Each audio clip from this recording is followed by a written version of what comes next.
You have a job. You have people who love you. You have a routine that works. You wake up, you perform, you sleep. And somewhere in the middle of all of it, you feel nothing. Not sadness, not crisis, not breakdown, just absence. Like you are watching your own life from behind glass, present everywhere, living nowhere. You tell yourself it's tiredness, or stress, or just the way things are. You tell yourself that people have it worse. You tell yourself to be grateful. And you are grateful. That's what makes it so confusing, because you're not ungrateful. You're not depressed. You're not lost. You are unlived. And that word, unlived, is something that Carl Jung spent decades trying to name. Not the life you've lost, not the life that was taken from you. The life you never permitted to exist, the version of yourself that was quietly abandoned somewhere along the way. Not with drama, not with a decision, but slowly, almost invisibly, in 1,000 small surrenders. This video is not going to tell you to follow your passion. It's not going to give you a 5-step plan. What it will do is give you something rarer, a name for what you've been feeling. And once you have the name, you cannot unfeel it. What we're going to cover takes time to land properly. Each part builds on the last. If you skip ahead, you'll get information. If you stay, you'll get something closer to recognition. And recognition, not information, is what actually changes people. Stay with me. In 1845, Henry David Thoreau walked into the woods outside Concord, Massachusetts. He built a small cabin by a pond, and for 2 years he lived there almost entirely alone. Not because he had failed at life, but because he had noticed something in the lives of people who had not failed.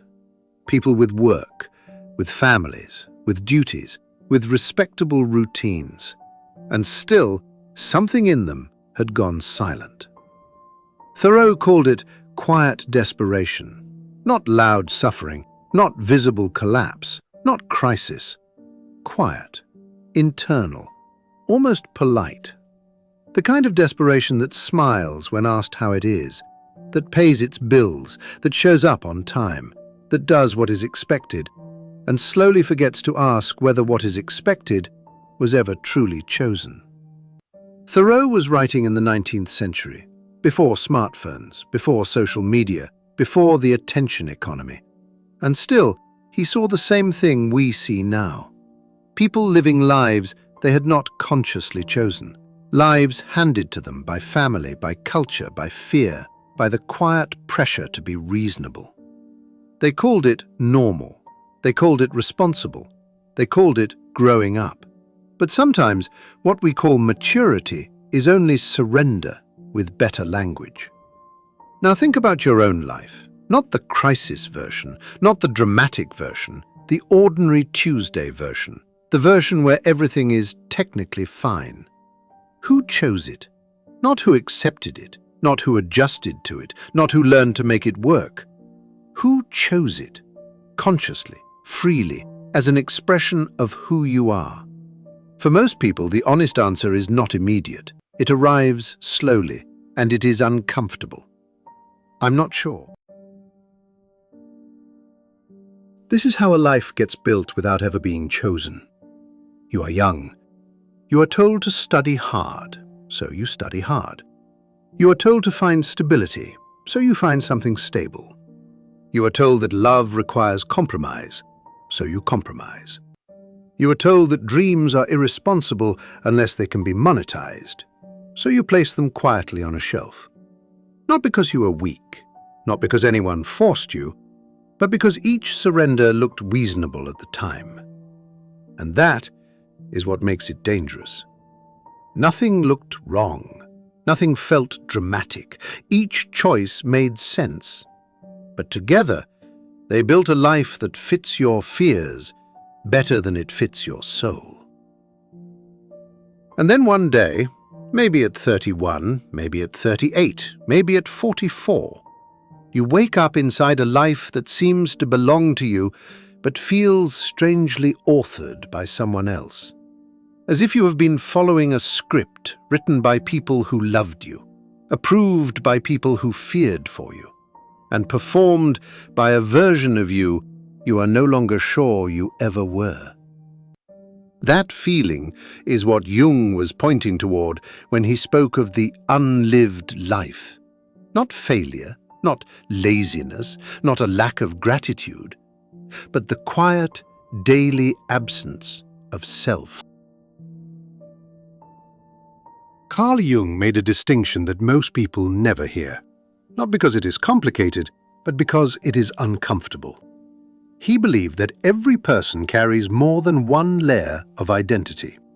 There is the surface that adapts to the world, and there is the deeper self that waits underneath it. He called the adapting surface the persona, the mask we wear for the world, and the deeper totality of who we are he called the self. The persona is not evil, it is necessary. You need a professional self for work, a patient self for family, a composed self for strangers. The problem is not that you wear a mask, the problem begins when the mask becomes more familiar than your own face. When you become so skilled at being acceptable that you lose access to being real. Jung wrote, "Nothing has a stronger influence psychologically on their environment, and especially on their children, than the unlived life of the parents."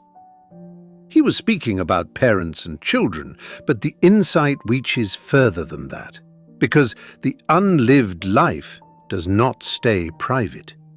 What we refuse to live consciously does not disappear. It leaks into our tone, into our impatience, into our envy, into the strange irritation we feel toward people who allow themselves what we once denied ourselves. It returns as numbness, as restlessness, as a heaviness in moments that should feel peaceful, as the quiet resentment of a self that has waited too long. And at 11 at night, when the room is finally quiet, when no one needs anything from you, when nothing is technically wrong, you stare at the ceiling and ask the question you are almost afraid to hear. Is this it? That feeling, is this it, is not always depression. It is not always ingratitude. It is not always a crisis. Sometimes it is a signal. And in the next part, we are going to look at what that signal is, what Jung believed was underneath it, and why ignoring it does not make it quieter.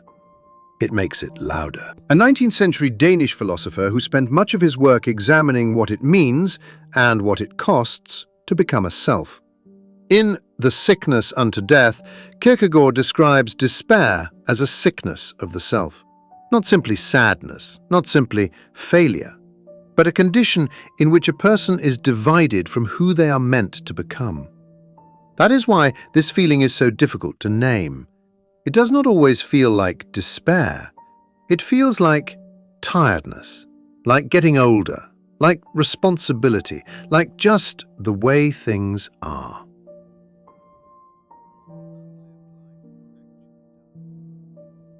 Jung believed that the psyche is not passive. It does not simply accept suppression and move on. The parts of you that were never allowed to exist, the desires you dismissed as unrealistic, the impulses you labeled irresponsible, the versions of yourself you quietly buried, they do not vanish. They accumulate. Think of it like a river that has been dammed. The water does not disappear, it rises. And if the dam holds for years, the pressure becomes something else entirely. Not a flood waiting to happen, but a kind of permanent heaviness, a weight you carry without understanding why. Jung described the psyche as a field of energy, a living system where what is denied does not simply die. The vital force that belongs to the unlived parts of yourself does not transfer neatly to the life you are performing. It sits, it ferments.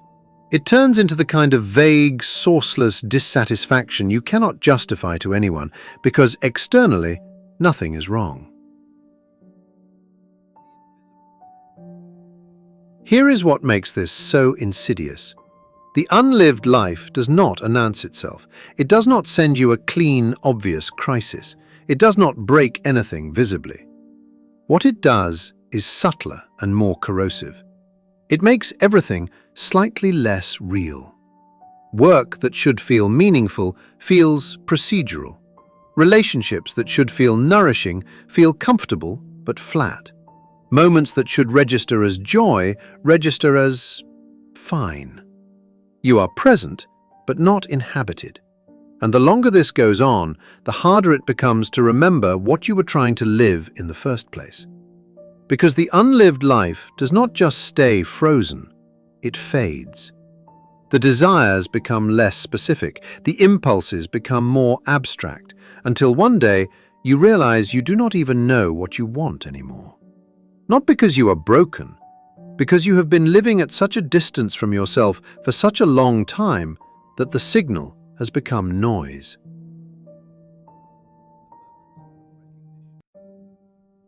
Jung observed something remarkable in his patients, something that often appeared in the second half of life, a moment of confrontation with the self, a moment when the persona, the mask, the performance, the constructed life becomes too thin to sustain, and something underneath pushes through.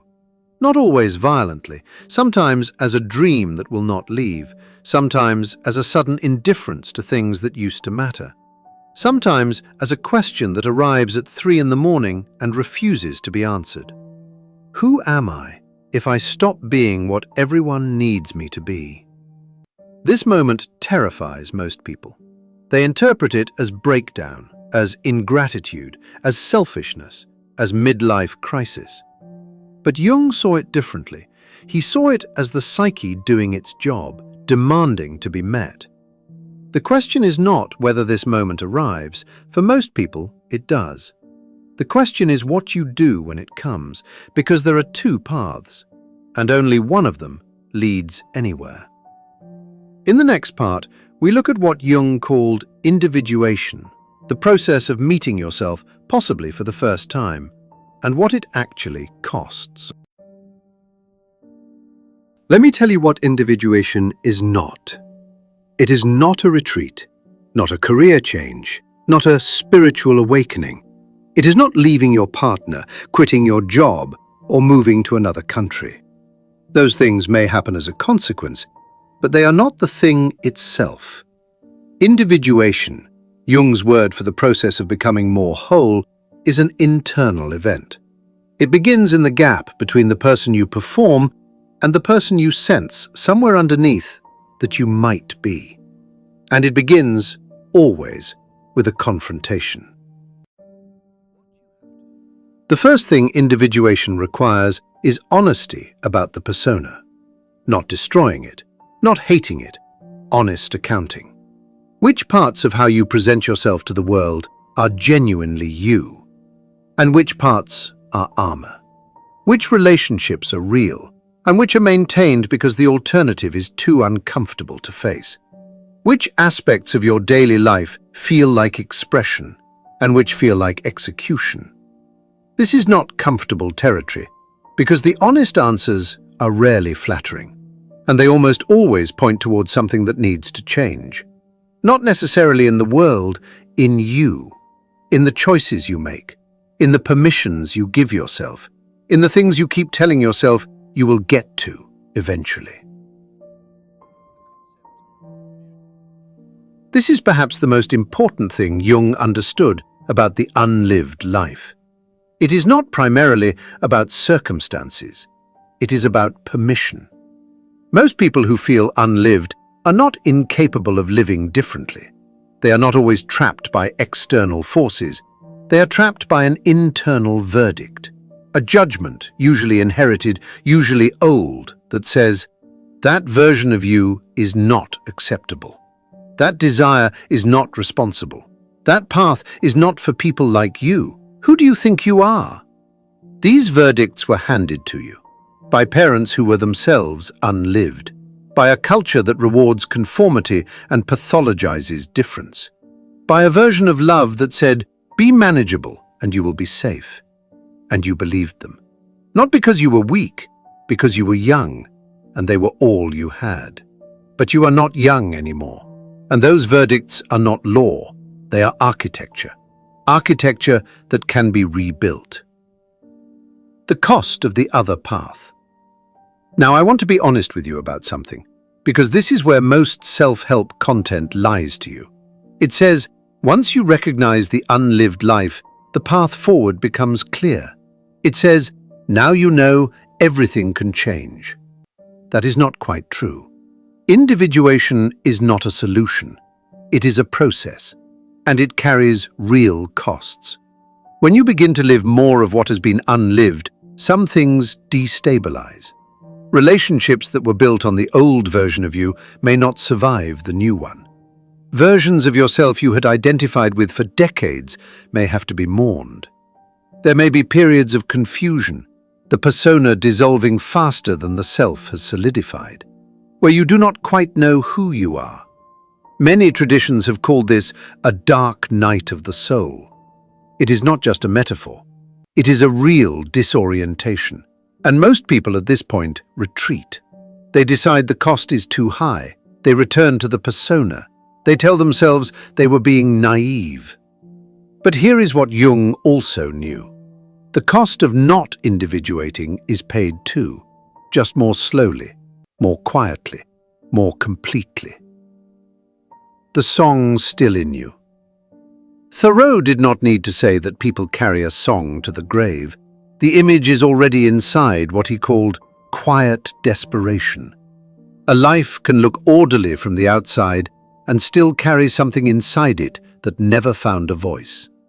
Not a failure, not a tragedy in the classical sense, just a song, never sung, carried to the end. What is the song still in you? I am not asking rhetorically, I am asking you to actually sit with that. Not the grand answer, not the life overhaul, just one small, specific thing. One desire you have not permitted. One version of yourself you have not allowed. One thing you keep saying you will get to when things settle down, when the time is right, when you can afford it, when you are ready. Knowing, quietly, that the conditions will never be exactly right. And the time you keep saving is running. The unlived life does not wait indefinitely. That is the part no one says out loud. In the final part, we are going to talk about the confrontation with mortality, not as a philosophical exercise, but as one of the most clarifying forces available to a human being. Because the question is not whether the time will come, the question is what you will have done with it. Jung's work points toward one of the most difficult tasks of a human life. Not to become more acceptable, not to become more impressive, but to become whole.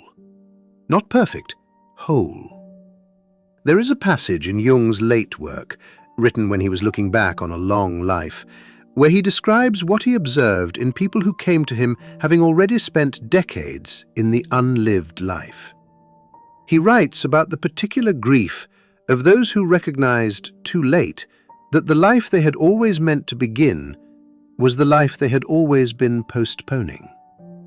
He does not say this cruelly. He says it as a man who understood that the unlived life is not a permanent condition. It has a window.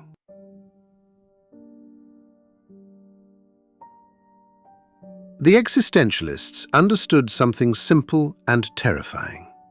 You cannot know how to live until you have honestly faced that your life will end.